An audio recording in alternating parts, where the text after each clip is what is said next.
কিভাবে সম্ভব এটা? 365 দিনে কোনো দিন তোমার মালিকের কথা মনে পড়লো না? মুসলমানের বাচ্চা এমন হয়,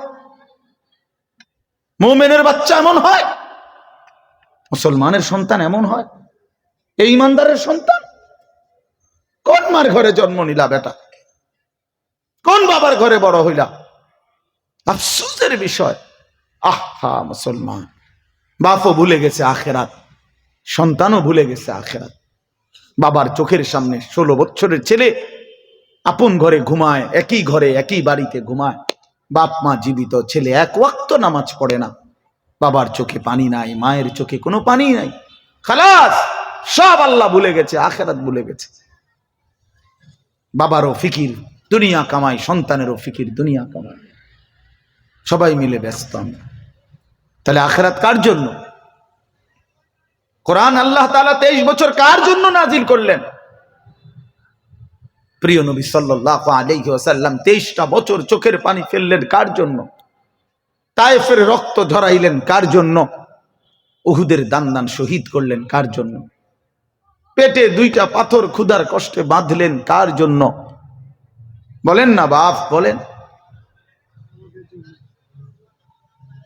তো সেই আমাদের তো পছন্দ হলো না দিন। আমরা আমাদের দিনকে আমরা প্রত্যাখ্যান করলাম।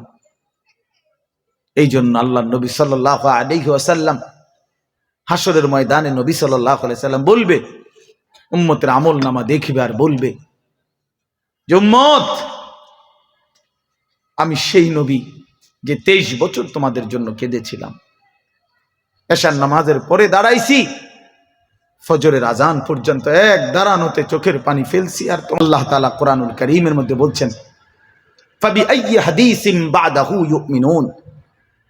29 পারার সূরা মুরসালাত, এই সূরার শেষ আয়াত, 50টা আয়াত এই সূরার মধ্যে, 50 নম্বর আয়াত এটা। আল্লাহ বলছে, বান্দা বলো তো, আমাদেরকে লক্ষ্য করে আল্লাহ বলছে, বান্দা আমি 23 বছর কোরআন নাজিল করলাম, 23 বছর আমি আল্লাহ নাজিল করেছি, 30 পারা কোরআন নাজিল করলাম, সর্বশ্রেষ্ঠ ফেরেশতা জিব্রাইলের মাধ্যমে পাঠাইলাম, সর্বশ্রেষ্ঠ রাসূল, আমার কলিজার টুকরা, আমার হাবিব, আমার সবচেয়ে প্রিয় বন্ধু দোস্ত আমার নবী সাল্লাল্লাহু আলাইহি ওয়াসাল্লাম, তার কাছে নাজিল করলাম। তো আমি আল্লাহ সর্বশ্রেষ্ঠ, আমার জিব্রাইল ফেরেশতাদের মধ্যে শ্রেষ্ঠ, আমার নবী মুহাম্মদ সাল্লাল্লাহু আলাইহি সাল্লাম আম্বিয়াদের মধ্যে সর্বশ্রেষ্ঠ, এই সর্বশ্রেষ্ঠ রাসূলের কাছে পাঠাইলাম, 23 বছর নাজিল করলাম, 30 পারা কোরআন নাজিল করলাম। ফাবিআইয়ি হাদিসিন বাদাহু ইউমিনুন। আল্লাহ বলেন, এরপরে বান্দা আর কোন কথা বললে, আর কেমনে নাজিল করিলে, আর কোন কিতাব নাজিল করিলে, আর কারি দিয়া পাঠাইলে, আর কোন রাসূলের কাছে বললে এই বান্দা তুমি আমার কথা মেনে নিতা? বলেন। এই নাফরমান যারা নামাজ পড়েন না, এই নাফরমান দাঁড়িয়ে বলেন,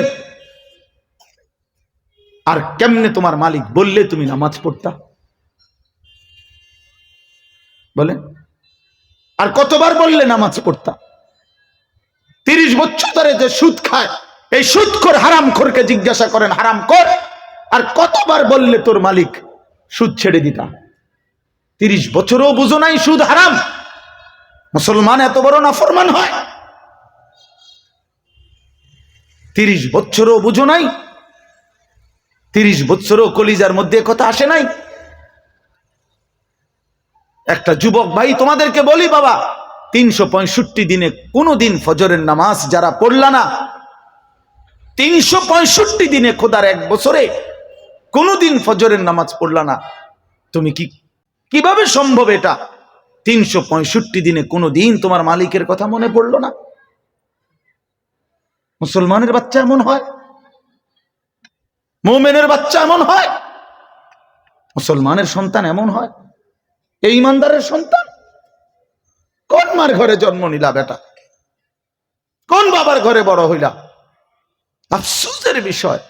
আহা মুসলমান, বাপও ভুলে গেছে আখেরাত, সন্তানও ভুলে গেছে আখেরাত। বাবার চোখের সামনে 16 বছরের ছেলে আপন ঘরে ঘুমায়, একই ঘরে একই বাড়িতে ঘুমায়, বাপ মা জীবিত, ছেলে এক ওয়াক্ত নামাজ পড়ে না, বাবার চোখে পানি নাই, মায়ের চোখে কোনো পানি নাই, খালাস, সব আল্লাহ ভুলে গেছে, আখেরাত ভুলে গেছে। বাবারও ফিকির দুনিয়া কামাই, সন্তানেরও ফিকির দুনিয়া কামাই, সবাই মিলে ব্যস্ত আমরা। তাহলে আখেরাত কার জন্য? কোরআন আল্লাহ তাআলা 23 বছর কার জন্য নাজিল করলেন? প্রিয় নবী সাল্লাল্লাহু আলাইহি ওয়াসাল্লাম 23টা বছর চোখের পানি ফেললেন কার জন্য? তায়েফের রক্ত ঝরাইলেন কার জন্য? উহুদের দান শহীদ করলেন কার জন্য? পেটে 2টা পাথর ক্ষুধার কষ্টে বাঁধলেন কার জন্য? বলেন না বাপ, বলেন। তো সেই আমাদের তো পছন্দ হলো না দিন। আমরা আমাদের দিনকে আমরা প্রত্যাখ্যান করলাম। এই জন্য আল্লাহ নবী সাল্লাল্লাহু আলাইহি ওয়াসাল্লাম হাসরের ময়দানে নবী সাল্লাল্লাহু আলাইহি ওয়াসাল্লাম বলবে, উম্মতের আমল নামা দেখবে আর বলবে যে উম্মত, আমি সেই নবী যে 23 বছর তোমাদের জন্য কেঁদেছিলাম। এশার নামাজের পরে দাঁড়াইছি, ফজরের আজান পর্যন্ত এক দাঁড়ানোতে চোখের পানি ফেলছি আর তোমাদের জন্য মাফ চাইছি মাওলার কাছে। হাত্তা তাওয়াররামাত কাদামাহু, আম্মা জানা আয়েশা রাদিয়াল্লাহু তাআলা আনহা বলেন, কাঁদতে কাঁদতে দাঁড়িয়ে থাকতে থাকতে নবী পাক সাল্লাল্লাহু আলাইহি সাল্লামের 2টা পা মুবারক ফুলে ফুলে গেছে। তাওয়াররামাত মানে ফুলে যাওয়া। এত বিপুল পরিমাণ কাঁদলেন।